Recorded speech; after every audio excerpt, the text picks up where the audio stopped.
Okay.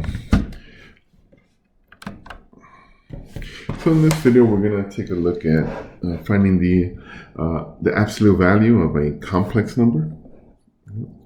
Now, we are familiar with finding the absolute value of just a real number here. We know that that is 5, right? But what does it mean to say, all right, 3 minus 4, what does that equal to? Okay. All right. Now, if we kind of think of what the absolute value, what it kind of represents, we think of the absolute, or a way we can interpret that is on the number line, we can interpret it like a distance, right? When we talk about distances, it doesn't make sense to say it's negative 5 miles and, so we just think of, well, a distance is the absolute value, right? I don't care about the direction, right? Now that would be on the number line. Now we take that kind of similar interpretation for the absolute value of a complex number, right? So here, right, if we think of our complex number, z, to be 3 minus 4i. All right, and if I plot it, so that would be 1, 2, 3, 1, 2, 3, 4. So that would be my complex number z plotted.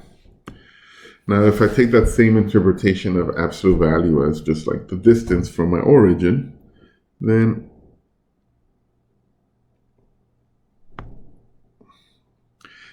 this would be the absolute value of z.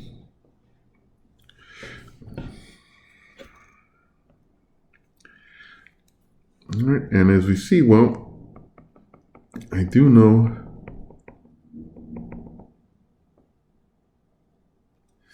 how to calculate something like this. Right, and excuse me, let's see if I can clean this up a bit here. Okay.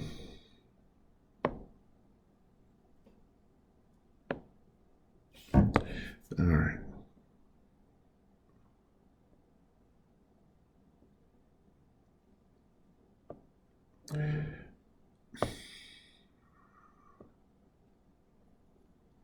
Okay, so that would be the absolute value of z.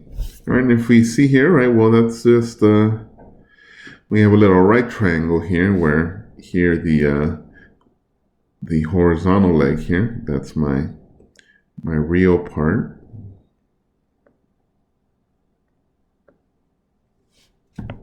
And my vertical leg here, this is the imaginary part.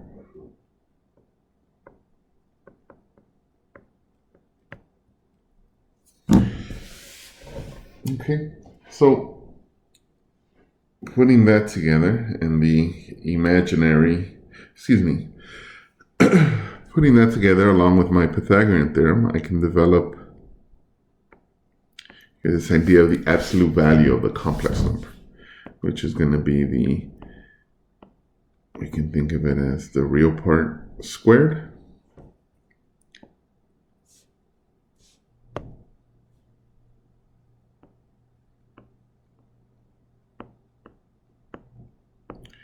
plus the imaginary part squared.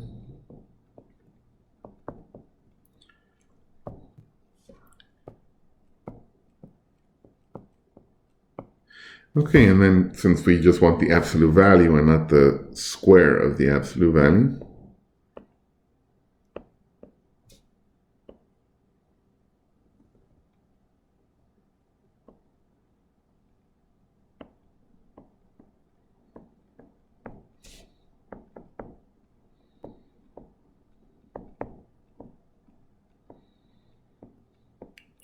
we can think of it like this, right? And I guess using more algebraic notation, let's let z be defined as any complex number. We have a plus bi, where a and b are just any real numbers. All right, then the absolute value of z is going to be defined as the square root of a squared plus b squared. Okay. All right. So now going back to, and goes 3 minus 4i.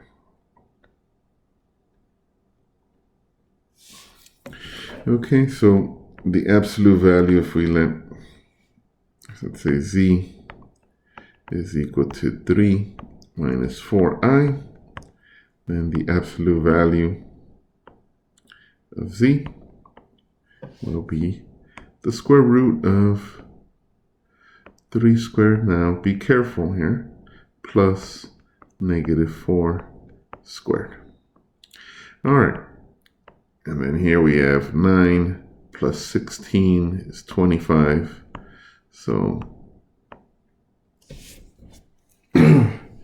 the absolute value of z would be 5. All right, and that's how we calculate the absolute value of a complex number. All right, now keep in mind, if we had something like, let's say the absolute value of, let's say z was 5. Right, then absolute value of z is going to be 5. All right, and let's say if z was negative 3i.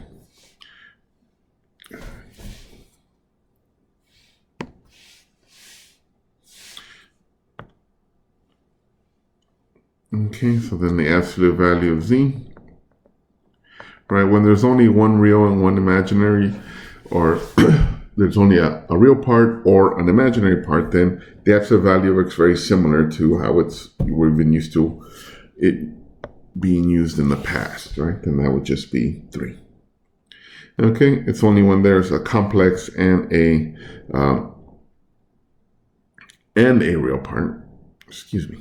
Only when there's a real part and an imaginary part is when we do this a squared and b squared, right? Because again, the interpretation is the distance from the origin, right? And if it's if it's only real, then you can think of it as just the number line, and imaginary would be along the vertical axis.